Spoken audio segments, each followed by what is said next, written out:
Olá pessoal, meu nome é Leandro Cirilo e você está no canal Por que não Everest? E o livro de hoje é de Carol Dweck, Mindset, a nova psicologia do sucesso.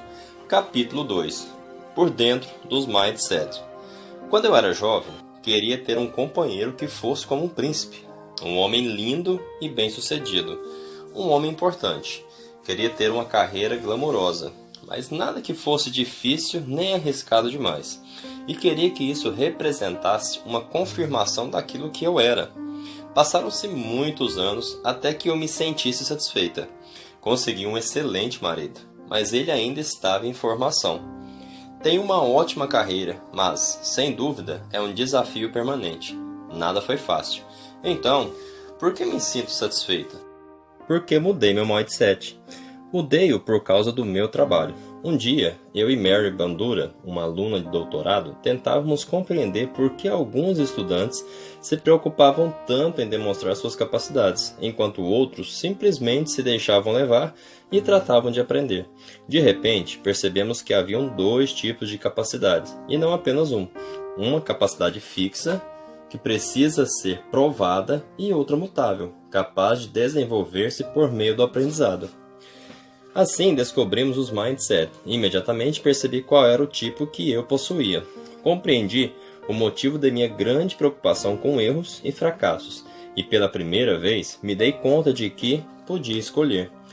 Quando adotamos o mindset, ingressamos num novo mundo. Num dos mundos, o das características fixas. O sucesso consiste em provar que você é inteligente ou talentoso. Afirma-se. No outro lado, o das qualidades mutáveis, a questão é abrir-se para aprender algo novo. Desenvolver-se, num dos mundos, o fracasso está em encontrar uma adversidade, tirar uma nota baixa, perder um torneio, ser despedido do trabalho, ser rejeitado. Isso quer dizer que você não é inteligente nem talentoso. No outro mundo, o fracasso significa não crescer. Não atingir as coisas a que você dá valor, o que quer dizer que você não está realizando suas potencialidades. No mundo, o esforço é algo ruim, assim como o fracasso. Ele indica que você não é inteligente nem talentoso. Se fosse, não precisaria fazer esforço. No outro mundo, o esforço é o que o torna você inteligente ou talentoso. Você tem escolha. Os mindset nada mais são do que crenças. São crenças poderosas, mas são apenas algo que está em sua mente, e você pode mudar sua mente. Enquanto lê, pense aonde gostaria de ir e que mindset pode levá-lo até lá. Sucesso tem a ver com aprendizado ou serve para provar que você é inteligente? Benjamin Barber, eminente teórico político, diz certa vez: não divida o mundo entre os fracos e os fortes, ou entre sucesso e fracasso. Divida o mundo entre os que aprendem e o que não aprendem. O que tornaria uma pessoa alguém que não aprende? Todos nascem com um intenso ímpeto de aprender. Os bebês conquistam diariamente novas aptidões. Não são habilidades simples, mas as tarefas mais difíceis da vida, como aprender a caminhar e a falar. Eles nunca acham muito difícil que não vale a pena o esforço. Os bebês não se preocupam em errar ou se humilhar. Caminham, caem, levantam-se, simplesmente seguem adiante. O que poderia dar fim a esse exuberante aprendizado? O mindset fixo. Logo que as crianças aprendem a se avaliar, algumas passam a ter medo de desafios. Passam a temer não serem inteligentes. Estudei milhares de indivíduos a partir da idade pré-escolar. E é espantoso ver como muitos rejeitam as oportunidades de aprender. Oferecemos uma escolha à criança de 4 anos. Poderiam refazer um quebra-cabeças fácil ou tentar outro mais difícil. Mesmo nessa tenra idade, as crianças que adotavam mindset fixo, as que acreditam que os traços são imutáveis, preferiam a alternativa mais segura. As crianças que já nascem inteligentes não cometem erros. Elas nos disseram. As crianças que adotam o mindset de crescimento, as que acreditavam ser possível ficar mais inteligente, acharam estranha essa escolha. Por que está me pedindo isso? Por que alguém vai querer continuar fazendo o mesmo quebra-cabeça?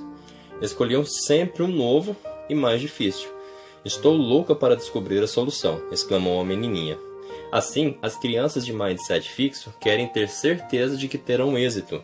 Pessoas inteligentes sempre devem ter êxito. Já para as crianças de mindset crescimento, o sucesso significa desenvolver-se, significa ficarem mais inteligentes. Uma menina da 7ª série resumiu a questão.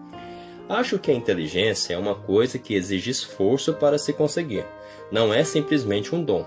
A maioria das crianças não se oferece para responder a uma pergunta se não tiver certeza da resposta. Mas eu, geralmente, levanto minha mão para responder. Por quê? Se estiver errada, meu erro será corrigido. Ou então, levanto a mão e pergunto, como posso resolver esse problema? Ou, não entendi bem, você pode me ajudar? Fazendo isso, estou aumentando a minha inteligência, além dos quebra-cabeças. Uma coisa é desistir de resolver um quebra-cabeça. Outra é recusar uma oportunidade importante para seu futuro. Para ver se isso aconteceria, aproveitamos uma situação pouco comum. Na Universidade de Hong Kong, todo o ensino é em inglês.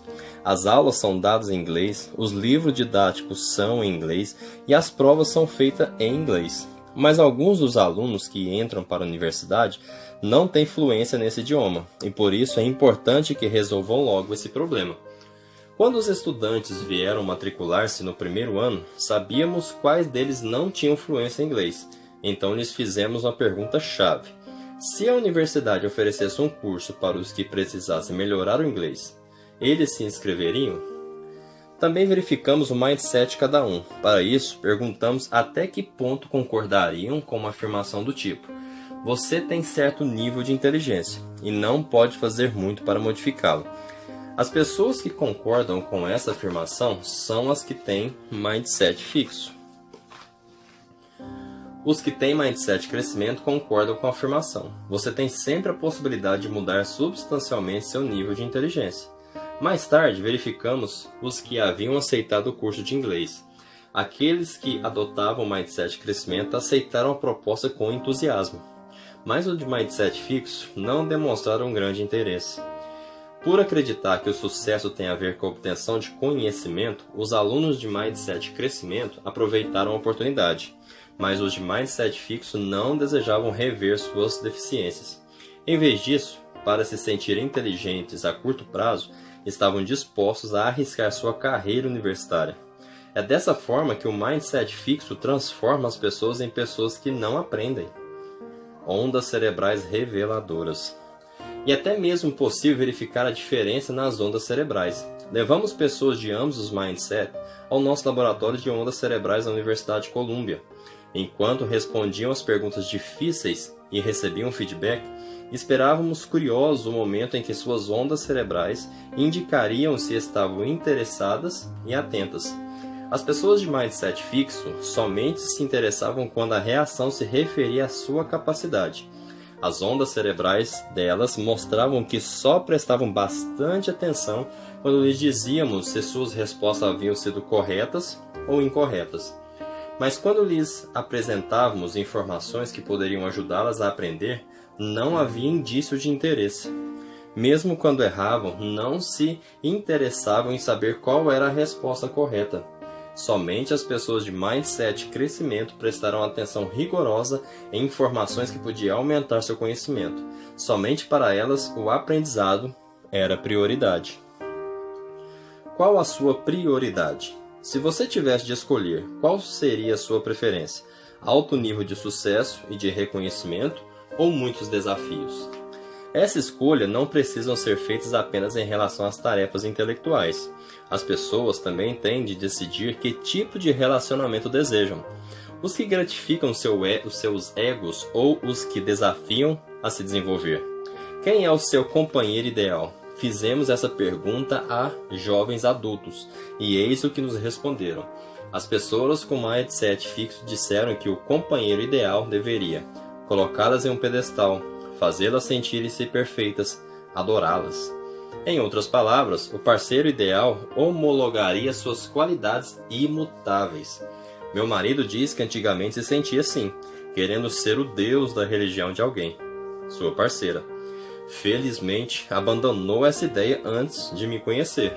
As pessoas de mindset crescimento desejavam uma pessoa diferente, Responderam que o companheiro ideal teria que perceber seus erros e ajudar a se aperfeiçoarem, desafiá-las a se tornarem pessoas melhores, estimulá-las e aprender coisas novas. Com certeza não queriam alguém que ficasse de picuinhas ou que abalasse sua autoestima, e sim pessoas que promovessem seu autodesenvolvimento. Não se consideravam seres completamente evoluídos, sem defeitos, que nada mais tinham a aprender. Você já deve estar pensando, muito bem, mas o que acontece quando duas pessoas de mindset diferentes se juntam? Uma mulher de mindset crescimento fala de seu casamento com um homem de mindset fixo. Mal saí da igreja quando comecei a perceber que tinha cometido um grande erro. Cada vez que eu dizia alguma coisa como, por que não procuramos sair um pouco mais? Ou, gostaria que você me consultasse antes de tomar decisões. Ele ficava arrasado. Depois, em vez de falar sobre o assunto que tinha levantado, eu passava literalmente 1 hora consertando o estrago e fazendo com que se sentisse bem novamente. Além disso, ele corria ao telefone para ligar para a mãe, que sempre o enchia de constante adoração de que ele parecia necessitar. Ambos éramos jovens e novatos no casamento. Tudo o que eu queria era me comunicar. Assim, a ideia que o marido fazia de um relacionamento bem-sucedido, aceitação total e sem crítica, não era a mesma da mulher. E a ideia que a mulher fazia de um relacionamento bem-sucedido, enfrentar os problemas, não era a do marido. O crescimento de um dos parceiros era o pesadelo do outro. A doença do CEO. Por falar em reinar do alto de um pedestal e desejar ser considerado perfeito, você não se surpreenderá ao saber que isso é muitas vezes chamado doença do CEO. Lee Iacocca, um caso grave dessa enfermidade. Depois do sucesso inicial como chefão da Chrysler Motors, Iacocca se assemelhava muito aos meninos de 4 anos com mindset fixo. Continuou a produzir repetidamente os mesmos modelos de carros, com modificações apenas superficiais. Infelizmente, eram modelos que ninguém queria mais.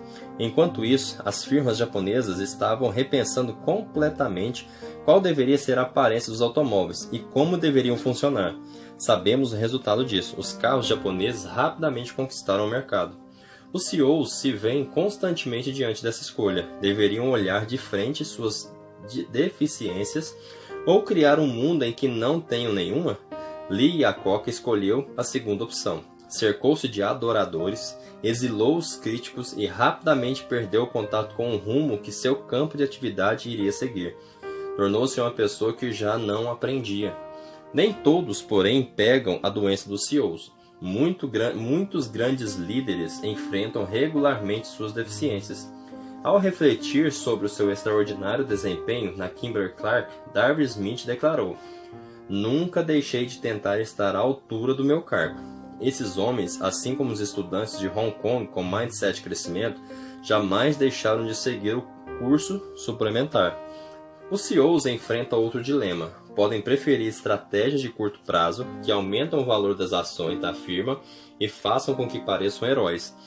Ou podem trabalhar em busca de aperfeiçoamento de longo prazo, arriscando-se a desaprovação de Wall Street ao lançar as bases para a saúde e o crescimento da empresa num prazo mais longo.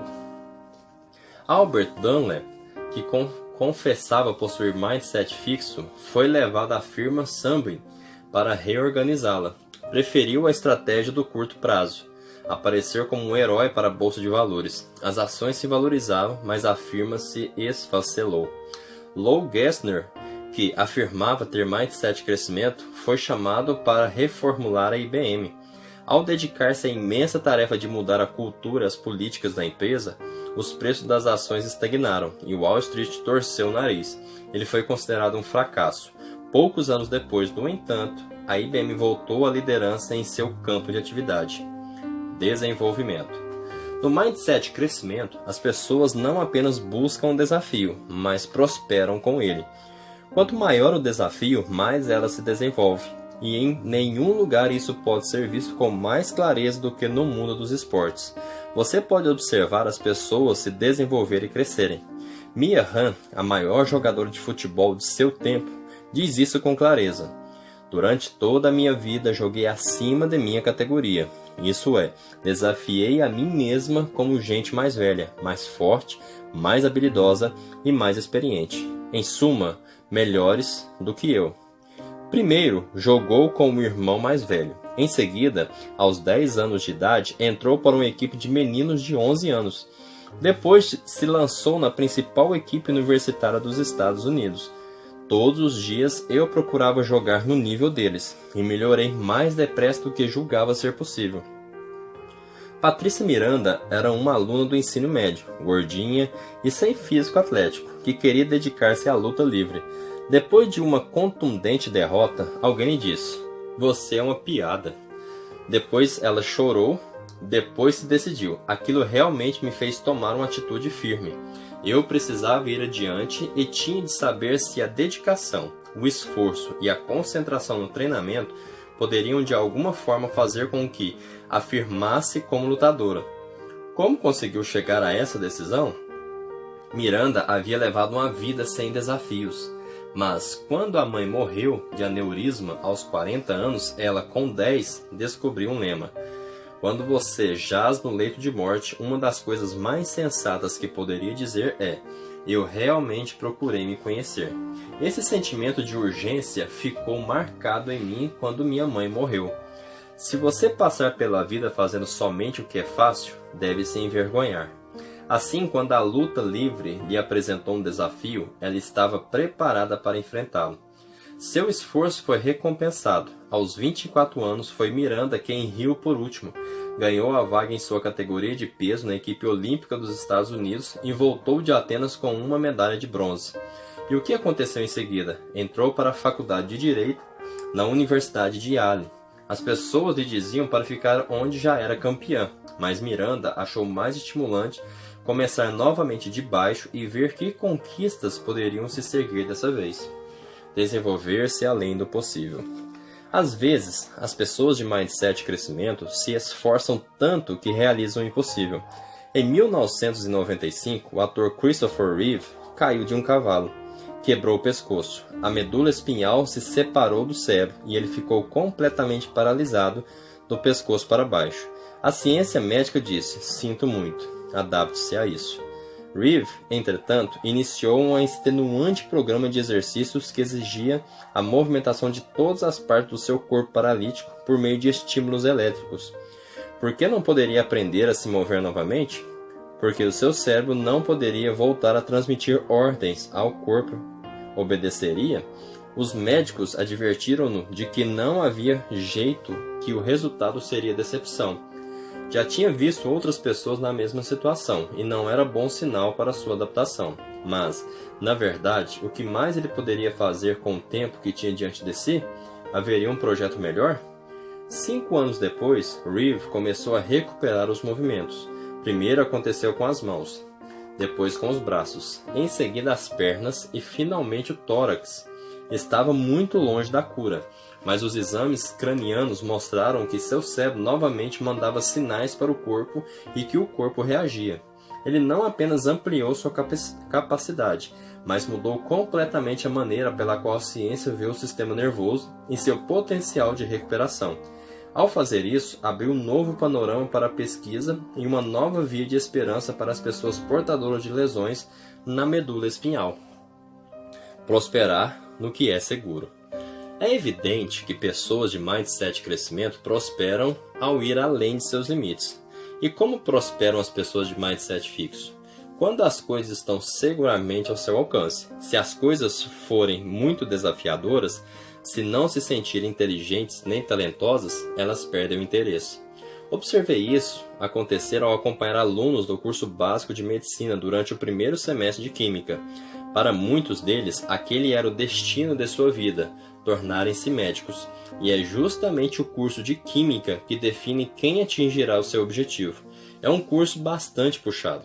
A nota média em cada prova é 5, para estudantes que raramente tiravam menos que 9. A maior parte começou com um grande interesse pela química, mas, ao longo do semestre, algo aconteceu. Os alunos de mindset fixo permaneceram interessados somente enquanto se davam bem. O interesse e o prazer dos que acharam o curso difícil reduziram-se muito. Não eram capazes de satisfazer-se com um curso que não servia como confirmações de sua inteligência. Quanto mais difícil fica, relatou um aluno, mais eu preciso me obrigar a abrir o livro e estudar para as provas. Antes, a química me estimulava, mas agora, quando penso nessa matéria, tenho uma sensação desagradável no estômago. Em contraste, os alunos de mindset de crescimento continuaram a demonstrar o mesmo grau elevado de interesse, mesmo quando achavam a matéria muito desafiadora. É muito mais difícil do que eu imaginava, mas eu quero fazer e, portanto, isso me torna ainda mais decidido. Quando me dizem que não serei capaz, é aí que eu me dedico mais. O desafio é o interesse e o interesse caminham juntos. Presenciamos o mesmo fenômeno em alunos mais jovens. Demos quebra-cabeças instigantes a alunos da quinta série e todos adoraram. Mas quando aumentamos o grau de dificuldade, as crianças de mindset fixo demonstraram grande queda em seu nível de satisfação. Também mudaram de ideia a respeito de levar o quebra-cabeças para casa, a fim de se exercitarem. Não preciso, pode ficar com eles. Tenho outros iguais, mentiu uma das crianças. Na verdade, passaram a ter horror aos quebra-cabeças. Ao mesmo aconteceu com as crianças que melhor resolviam os enigmas. Ter talento para quebra-cabeças não impedia a queda do interesse. As crianças de mindset crescimento, por outro lado, não conseguiam abandonar os problemas difíceis. Eram os que mais as agradavam e eram essas que queriam levar o quebra-cabeças para casa. A senhora poderia escrever o nome desse quebra-cabeças? Pediu uma criança. Para minha mãe comprar outro depois? Não faz muito tempo me interessei a ler a respeito da russa Marina Semyonova, grande bailarina e professora de dança que descobriu uma maneira nova de selecionar seus alunos. Era um teste inteligente para resolver o mindset, conforme conta um de seus ex-discípulos. Primeiro, os estudantes têm de passar por um estágio probatório, durante o qual ela observa as reações aos elogios e às críticas. Os mais receptivos às críticas são considerados promissores. Em outras palavras, ela separava os que se entusiasmavam com o que era fácil, aquilo que já haviam dominado, daqueles que sentiam atração pelas dificuldades. Nunca me esquecerei da primeira vez em que me vi dizendo: isso é difícil, é divertido. Naquele momento percebi que estava mudando meu mindset. Quando você se sente inteligente? Quando é perfeito ou quando está aprendendo? Há coisas mais sérias a dizer, pois o mindset fixo não basta simplesmente ter êxito, não basta parecer inteligente e talentoso. É preciso ser praticamente perfeito, e é preciso ser perfeito logo de saída. Perguntávamos a várias pessoas, desde crianças no ensino fundamental até jovens, em que circunstância você se sente inteligente?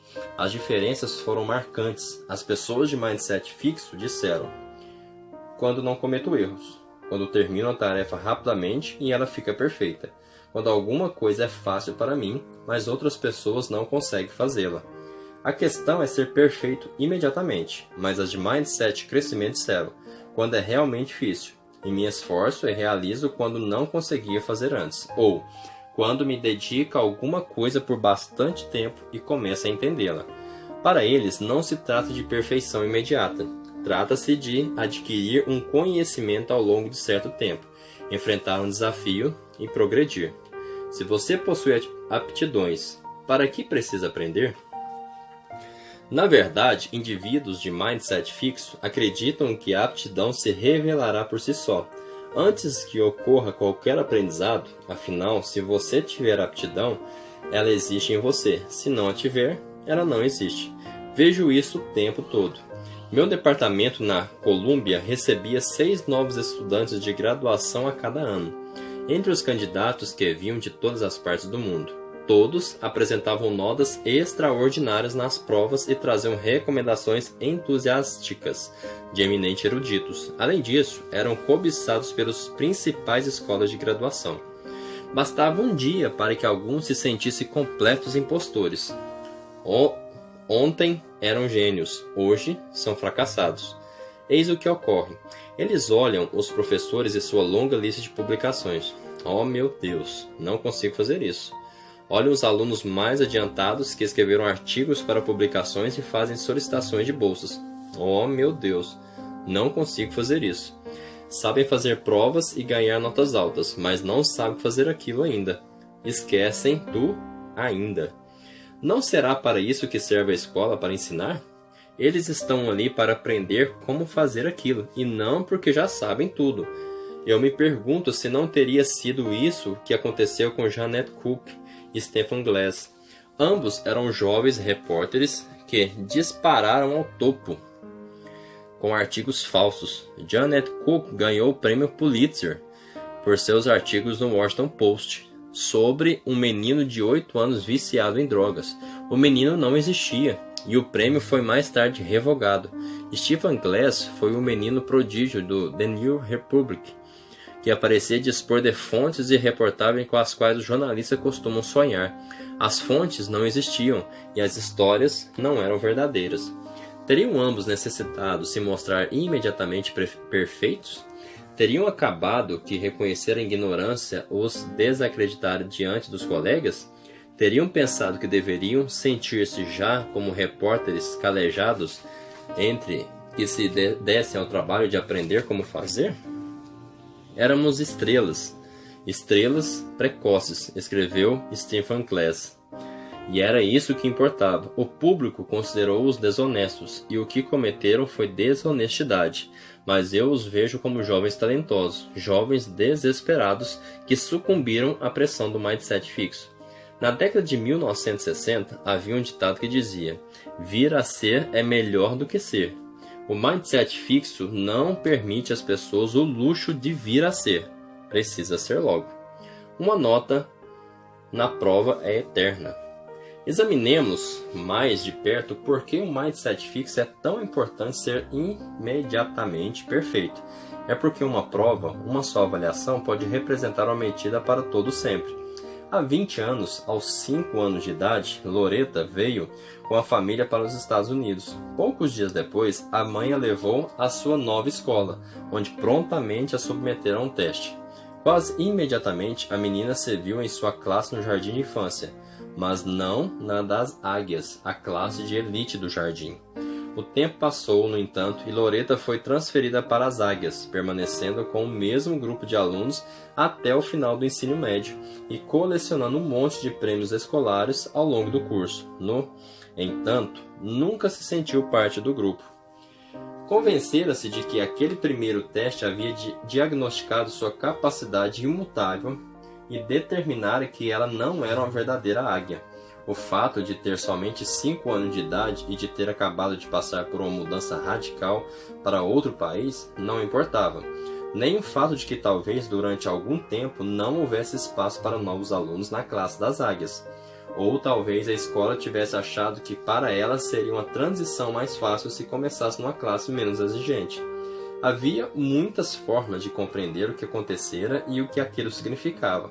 Infelizmente, ela escolheu a interpretação equivocada, porque no mundo do mindset fixo não há maneira de se tornar águia.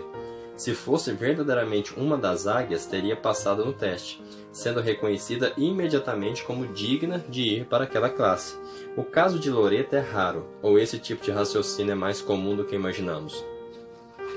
Para descobrir isso, mostramos a alunos da quinta série uma caixa de papelão fechada e dissemos que dentro dela havia um teste. Esse teste, prosseguimos, era destinado a medir uma importante aptidão escolar. Não demos outras informações. Em seguida, fizemos perguntas sobre o teste. Primeiro, queríamos ter certeza de que nossas informações tinham sido aceitas e, para isso, perguntamos: até que ponto vocês acham que esse teste mede uma aptidão escolar importante? Todas as crianças haviam acreditado em nossa palavra. Em seguida, perguntamos: vocês acham que esse teste mede a inteligência de vocês? E depois, acham que esse teste mede a inteligência futura de vocês quando crescerem? Os alunos de Mindset Crescimento haviam aceitado nossa palavra de que o teste media uma aptidão importante, mas não acharam que medisse a inteligência deles, e certamente não acharam que o teste lhe pudesse informar qual seria sua inteligência quando crescesse. Na verdade, um deles replicou que nada. Nenhum teste seria capaz de medir isso. Mas os alunos de mindset fixo não apenas acreditaram que o teste seria capaz de aferir uma aptidão importante, acreditaram também com as mesmas convicção que poderia medir sua inteligência e a inteligência que teriam quando crescesse. Eles conferiram a um teste a capacidade de medir sua inteligência mais básica, naquele momento e para sempre. Deram ao teste o poder de definir quem eram e quem seriam. É por isso que cada êxito é tão importante. Mais um olhar sobre o potencial. Isso nos leva novamente à ideia de potencial e à questão de saber se os testes ou o especialista podem nos dizer qual é o nosso potencial, de que somos capazes e qual será o nosso futuro. O mindset fixo responde de forma afirmativa. É possível simplesmente medir agora a capacidade imutável e projetá-la para o futuro. Basta aplicar o teste ou perguntar aos especialistas. Não é preciso ter bola de cristal. É tão comum a crença de que o potencial pode ser conhecido no presente que John F. Kennedy sentiu-se confiante ao dizer a Morton Dower Jr. que ele seria um fracasso. O que havia feito Downey? Mais tarde, escritor e personalidade famosa da TV? Ora, tinha usado meias vermelhas e sapatos marrons no Stock Club. Morton, dissera-lhe Kennedy, nunca vi ninguém entre as pessoas que encontrei em minha vida que tivesse alcançado o sucesso usando meias vermelhas e sapatos marrons. Meu jovem, permita-me dizer-lhe uma coisa, você se destaca, mas não de uma forma que vá fazer você ser admirado pelos demais. Muitas das pessoas mais realizadas de nossa época foram consideradas sem futuro por entendidos. Jackson Pollock, Marcel Proust, Elvis Presley, Ray Charles, Lucille Ball, Charles Darwin. Todos eram tidos como possuidores de pouco potencial em seu campo de atividade. E, em algum desses casos, pode bem ser verdade que no início não tenham se destacado. Mas o potencial não será a capacidade que a pessoa tem de desenvolver eficientemente sua aptidão por meio do esforço ao longo do tempo? E é justamente isso que importa. Como podemos saber até onde o esforço e o tempo levarão alguém? Talvez os especialistas tivessem razão em relação a Jackson, Marcel, Elvis, Ray, Lucille e Charles, em termos de suas aptidões naquele momento. Talvez ainda se fossem as pessoas nas quais se transformariam. Certa vez fui ver em Londres uma exposição das obras da fase inicial de Paul Cézanne. No caminho fiquei pensando em quem seria Cézanne e como seriam seus quadros antes de ele se tornar o pintor que hoje conhecemos. Estava bastante curiosa porque Cézanne é um dos meus artistas preferidos e que foi quem preparou o terreno para grande parte da arte moderna. Eis o que descobri. Alguns dos quadros eram muito ruins. Eram cenas super trabalhadas, algumas violentas, com figuras pintadas de forma amadorística. Embora houvessem alguns trabalhos que anunciavam o futuro do artista, muitos deles não eram assim. Cézanne seria pouco talentoso na fase inicial? Ou simplesmente fora preciso tempo para que Cézanne se convertesse em Cézanne? As pessoas com mindset de crescimento sabem que é preciso tempo para que o potencial floresça. Recentemente, recebi uma carta raivosa de um professor que tinha participado de uma de nossas pesquisas. Nela era apresentada uma aluna fictícia, Jennifer, que havia tirado 6,5 em uma prova de matemática. Em seguida, pedia-se aos professores que nos dissessem de que maneira a tratariam. Os professores de mindset fixo responderam com grande satisfação a nossas perguntas. Achavam que por conhecer a nota obtida por Jennifer, podiam avaliar quem ela era e de que seria capaz. Fizeram numerosas recomendações. O professor Riordan, ao contrário, ficou furioso. Eis o que ele escreveu. A quem interessar, possa. Tendo respondido à parte de sua recente pesquisa dedicada ao educador, devo solicitar que minhas respostas sejam excluídas do estudo. Sinto que o próprio estudo é cientificamente falho. Infelizmente, o teste utiliza uma premissa falsa, pedindo aos professores que façam apreciações sobre determinado estudante com base em nada mais do que um número em uma página. O desempenho não pode ser medido por uma só apreciação. Não se pode determinar a inclinação de uma linha com apenas um ponto conhecido, pois nem sequer existe uma linha. Um único ponto no tempo não demonstra tendência, aperfeiçoamento, falta de esforço ou aptidão para a matemática. Sinceramente, Mitchell D. Jordan. Gostei muito da crítica do professor Jordan e concordei plenamente com ele. Uma avaliação com base em um único ponto no tempo tem pouco valor para a compreensão da capacidade de uma pessoa, sem falar em seu potencial de sucesso no futuro. O número de professores que pensavam o contrário foi preocupante, e esse levantamento foi o objetivo de nosso estudo. A ideia de que uma nota seja capaz de avaliar para sempre uma pessoa é o que cria a urgência para aqueles cujo mindset é fixo. Por isso é que precisam ter êxito absoluto e imediato. Quem pode se dar ao luxo de procurar crescer quando tudo está em jogo no instante presente? Há outra forma de avaliar o potencial? A NASA acha que sim. Ao solicitar inscrições para futuros astronautas, a agência espacial rejeitou pessoas que apresentavam histórico de puro sucesso e selecionou as que tinham experimentado fracassos significativos e se recuperado. Jack Welch, o aclamado CEO da General Electric, escolhia os seus executivos com base nas pistas de decolagem, a capacidade de crescimento deles. E lembremos-nos que Marina Semenova, a famosa professora de balé que escolheu os alunos estimulados pela crítica, todos rejeitavam a ideia das capacidades imutáveis e, em vez disso, selecionavam segundo o mindset. Provar que você é especial.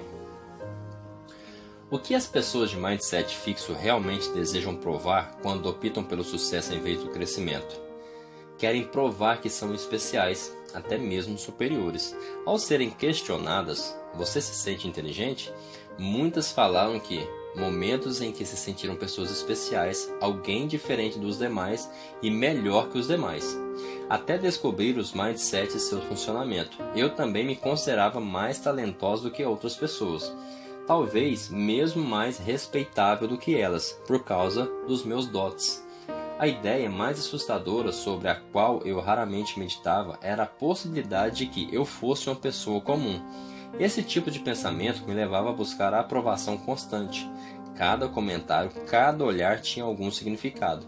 Ficava registrado na pontuação de minha inteligência, de minha beleza, de minha simpatia pessoal. Se o dia fosse favorável, eu poderia me satisfazer com as notas elevadas que recebesse. Numa noite de inverno muito fria, fui à ópera.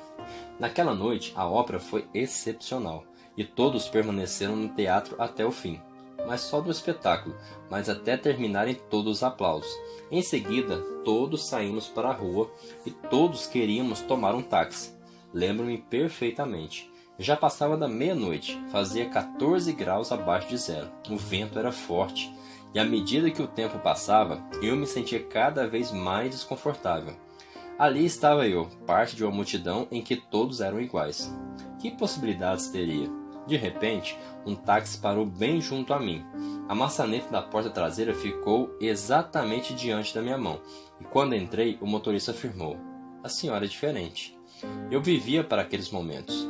Não apenas eu era especial, mas isso podia ser percebido à distância. A escola de autoestima estimula esse tipo de pensamento e chegou a inventar maneiras de ajudá-lo a confirmar sua superioridade. Recentemente, encontrei um anúncio de um produto desse tipo. Todos os anos, 2 amigas me mandam uma lista ilustrada das 10 coisas especiais que não compraram para mim no Natal. De janeiro a novembro, elas colecionam possíveis objetos que aparecem em catálogos ou baixam da internet.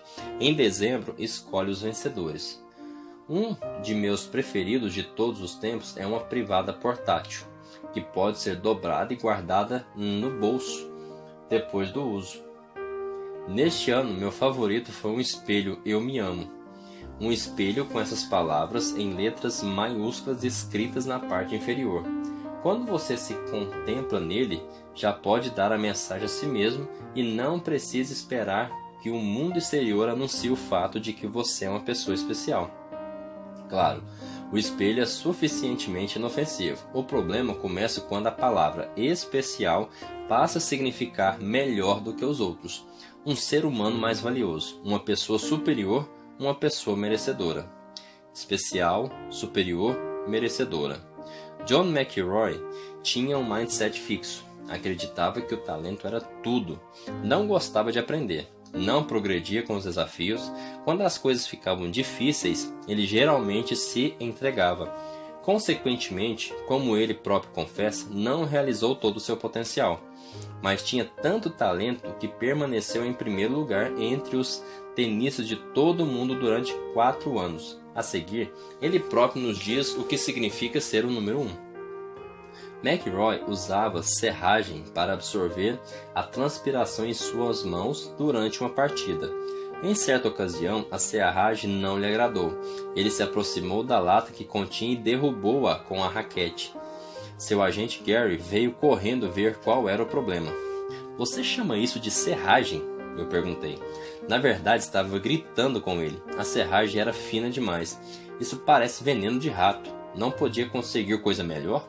Gary afastou-se e 20 minutos depois voltou com uma lata de serragem mais grossa e $20 a menos no bolso. Tivera de pagar o empregado para conseguir o que eu queria. Isso é o que significa ser o número 1. Ele prossegue contando com certa vez vomitou em cima de uma distinta senhora japonesa que era sua anfitriã. No dia seguinte, ela o cumprimentou, pediu desculpas e deu-lhe um presente. Isso, proclama McElroy, também mostra o que significa ser o número 1. "Tudo era sobre você. Tem tudo o que precisa? Está tudo bem? Vamos pagar tanto você. Faremos tudo o que você quiser. Eu só tinha de fazer o que queria. A minha reação a qualquer outra coisa era: deu fora daqui. Durante muito tempo eu não me importava com isso. Quem se importaria? Bem, vamos ver. Você é uma pessoa bem-sucedida, é melhor do que os demais. Pode abusar deles e fazê-los rastejar. No mindset fixo, isso pode se passar por autoestima. Em contraste, observamos Michael Jordan, atleta do mindset crescimento por excelência, cuja grandeza é constantemente proclamada pelo mundo. Super-homem, Deus em pessoa, Jesus com uniforme de basquete. Se alguém tem motivos para se sentir especial, é ele. Mas eis o que disse quando voltou a jogar basquete, causando grande comoção. Fiquei espantado ao ver o grau de interesse que a minha volta ao esporte despertou. As pessoas me elogiavam como se eu fosse um culto religioso ou coisa parecida. Isso era muito embaraçoso. Sou um ser humano, como qualquer outro. Jordan sabia o esforço que tinha feito para desenvolver sua capacidade. Via-se como uma pessoa que batalhou e cresceu, e não como alguém que é inerentemente melhor do que os demais. No livro Os Eleitos, Tom Wolfe descreve os pilotos militares de elite que adotavam avidamente o mindset fixo. Por haverem passado por uma série de testes rigorosos, acreditavam ser especiais, pessoas que nasceram mais inteligentes e mais valentes do que os demais. Mas Chuck Yeager, o herói do livro, exprime opinião diferente. Não existe essa coisa de piloto nato. Qualquer que fossem minhas aptidões ou talento, foi preciso trabalhar arduamente para me tornar um piloto eficiente. Foi realmente um aprendizado de toda uma vida. Os melhores pilotos voam mais tempo do que os outros, por isso, são os melhores. Tal como Michael Jordan, Yeager era um ser humano. Simplesmente desenvolveu-se mais do que a maioria das pessoas. Em resumo, indivíduos que acreditam em características imutáveis têm uma urgência de serem bem-sucedidos e, quando conseguem, sentem algo mais do que orgulho. Podem ter uma sensação de superioridade, pois o sucesso significa que seus traços imutáveis são melhores do que os demais. No entanto, há uma pergunta simples oculta por trás da autoestima de quem tem mindset fixo. Se você é alguém quando tem sucesso, o que você é quando fracassa? Os mindset mudam o significado de fracasso. O casal Martin adorava o filho Robert, de 3 anos, e sempre contava com admiração as façanhas da criança. Nunca existira um menino tão esperto e criativo quanto o filho deles. Mas Robert fez uma coisa imperdoável. Não conseguiu ser aceito no principal colégio pré-escolar de Nova York. Depois disso, o casal ficou mais frio em relação a ele. Já não falavam dele na mesma forma e não o tratavam com o mesmo orgulho e afeto. O menino já não era o mesmo brilhante Robert. Havia-se desacreditado e os envergonhou. Na tenra idade de 3 anos, era um fracassado. Como assinala um artigo do New York Times, o fracasso se transformou passando de um fato, eu fracassei, a uma identidade, sou um fracassado. Isso é especialmente verdadeiro no mindset fixo. Quando eu era criança, também me preocupava em ter o mesmo destino de Robert. Na 6ª série, eu era o melhor aluna da escola em ortografia. O diretor queria que eu participasse de um concurso entre as escolas da cidade, mas recusei. No ensino médio, era excepcional em francês, e a professora mais que eu entrasse numa competição escolar. Novamente recusei. Por que arriscaria transformar o sucesso em fracasso para passar de vencedora a perdedora? Ernie Els, grande jogador de golfe, também se preocupava com isso. Finalmente, venceu um torneio importante. Depois de um intervalo de 5 anos, durante o qual perdeu uma série de disputas, que aconteceria se perdesse também aquele torneio? Eu teria sido uma pessoa diferente, diz ele. Teria sido um perdedor. A cada ano, em abril, quando os envelopes finos, as cartas de rejeição chegam das universidades, inúmeros fracassados são criados em todo o país. Milhares de jovens estudiosos e brilhantes se transformam em a garota que não conseguiu passar em Princeton ou o garoto que não foi aceito em Stanford. Momentos definidores. Mesmo no mindset de crescimento, o fracasso pode ser uma experiência penosa, mas ela não nos define. É um problema que tem de ser enfrentado e tratado, e dele se devem extrair ensinamentos. Jim Marshall, ex-jogador de defesa da equipe de futebol americano dos Minnesota Lynx, narra o que poderia tê-los transformado facilmente em um fracassado. No jogo contra o San Francisco, Marshall viu a bola caindo no gramado. Agarrou-a e correu, atravessando a linha de fundo, realizando o touchdown, sob os aplausos da multidão. Mas havia corrido na direção errada. Os pontos foram para o adversário, e num jogo transmitido para todo o país. Foi o momento mais arrasador da sua vida. A vergonha foi avassaladora, mas durante o intervalo ele pensou: quando alguém comete um erro, é preciso repará-lo. Percebi que havia uma alternativa. Eu poderia ficar preso ao meu sofrimento ou fazer alguma coisa para consertar o erro. Recuperando-se no segundo tempo, jogou de maneira magistral durante o restante da partida e contribuiu para a vitória de sua equipe. E não parou por aí. Fez conferências sobre o assunto. Respondeu às muitas cartas que chegaram, remetidas por pessoas que finalmente criaram coragem de reconhecer suas próprias experiências vergonhosas. Melhorou a concentração durante as partidas. Em vez de permitir que a experiência o definisse, passou a controlá-la. Utilizou-a para tornar-se um atleta ainda melhor, e ele acredita que uma pessoa melhor. O mindset fixo, no entanto, perder-se por causa do fracasso pode transformar-se num trauma permanente e temível. Bernard Luziel era um dos melhores chefes do mundo. Somente um punhado de restaurantes em toda a França recebe a mais alta cotação de 3 estrelas no Guia Michelin, o mais respeitado guia de restaurantes do país. O dele estava entre os coroados. Mas, pouco antes da publicação do Michelin de 2003, Luziel suicidou-se. Havia perdido 2 pontos em outro guia, passando de 19, de um máximo de 20, para 17 no Golden Millen. E circulavam insistentes rumores de que perderiam uma das estrelas no Michelin. Embora isso não tivesse acontecido, o fracasso o havia dominado. Luziel tinha sido um pioneiro. Foi um dos primeiros a apresentar a Nouvelle Cuisine, trocando os tradicionais molhos de manteiga e creme de leite pelo sabor mais nítido dos próprios alimentos. homem de enorme energia. Era também empreendedor. Além de seu restaurante 3 estrelas na Borgonha, criaram outros 3 em Paris. Escreveram numerosos livros de receitas e inauguraram uma linha de alimentos congelados. Sou como Yves Saint Laurent costumava dizer, faço tanto alta costura quanto prêt-à-porter. Um homem com tanto talento e originalidade poderia facilmente ter planejado um futuro satisfatório, com ou sem os 2 pontos ou a 3ª estrela. Na verdade, o editor do Gaulle Milan disse ser inimaginável que a perda da cotação pudesse haver-lhe custado a vida. Mas no mindset fixo, isso é imaginável. A redução da nota deu-lhe uma nova definição de si mesmo: fracassado, ultrapassado.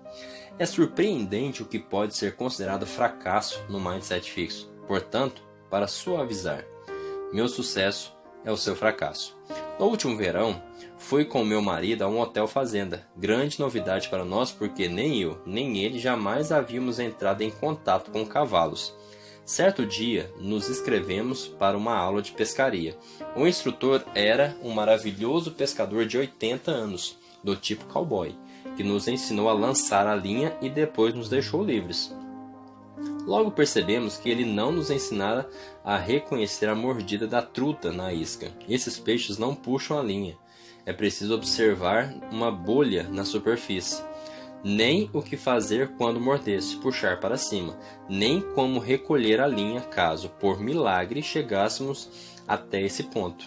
Puxar o peixe da linha da água sem retirá-lo para cima.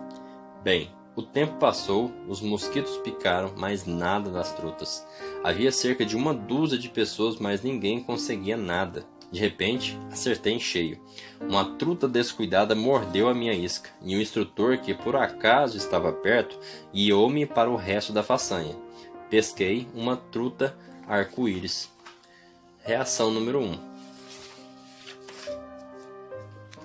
David, meu marido, veio correndo muito orgulhoso e disse: a vida com você é cheia de emoções. Reação número 2. Naquela tarde, ao entrarmos na sala de jantar do hotel, 2 homens se aproximaram de meu marido dizendo: David, como você consegue aguentar o tranco? David olhou para eles sem entender. Não tinha ideia do que queriam dizer. Claro que não, pois ele achara minha pesca emocionante, mas eu sabia exatamente o que era. Os 2 esperavam que ele se sentisse diminuído e fizeram questão de deixar bem claro que essa tinha sido uma reação a meu êxito. Esquivar-se, trapacear, culpar os outros, não é receita para o sucesso.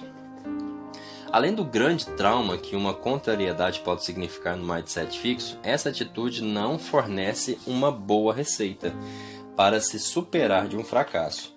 Se o fracasso significa que falta competência ou potencial a uma pessoa, isto é, você é mesmo fracassado, como é possível se recuperar? Num estudo, alunos da 7ª série declararam de que forma reagiriam a um fracasso nos estudos. Uma nota baixa e um teste em uma matéria nova. Como era de esperar, os mindset de crescimento disseram que estudariam mais para a prova seguinte. Mas os de mindset fixo responderam que estudariam menos da próxima vez, o que não causa muita surpresa. Se não tinham capacidade, para que perder tempo? Acrescentaram que pensariam seriamente na possibilidade de colar. Como não tinham capacidade, achavam que era preciso procurar outra saída. Além disso, em vez de procurar aprender com os fracassos e repará-los, os indivíduos de mindset fixo podem simplesmente tentar restaurar sua autoestima. Por exemplo, podem começar a procurar gente que esteja em situação ainda pior do que a delas. Depois de não se darem bem numa prova, estudantes universitários tiveram a oportunidade de ver as provas de outros alunos. Os de mindset crescimento viram provas de pessoas que haviam tirado notas muito superiores às delas. Como do costume, procuraram corrigir suas deficiências, mas os de mindset fixo preferiram ver as provas dos que tinham tirado as piores notas. Era uma forma de se sentirem melhor consigo mesmos. No livro Empresas Feitas para Vencer, Jim Collins narra um fato semelhante no mundo das grandes empresas. Quando a Procter & Gamble invadiu o negócio dos artigos de papel, a Scott Paper, que até então liderava no ramo, simplesmente desistiu. Em vez de mobilizar e se resistir, pensou: ora bem, pelo menos afirmas em situação pior do que a nossa. Outra forma pela qual as pessoas de mindset fixo procuram restabelecer sua autoestima depois de um fracasso é atribuir a culpa a alguém ou arranjar desculpas. Voltemos a John McEnroe. Nunca era culpa dele. Certa vez perdeu uma partida porque estava com febre, outra porque teve dor nas costas. Uma ocasião foi vítima das expectativas, outra dos tabloides. Uma vez perdeu um jogo contra um amigo porque ele estava apaixonado e ele não. Outra porque se alimentou muito perto da hora do jogo. Em um momento estava gordo demais, em outro magro. Numa partida fazia muito frio, em outro estava demasiado quente. Em uma ocasião estava fora de forma, na seguinte tinha treinado demais.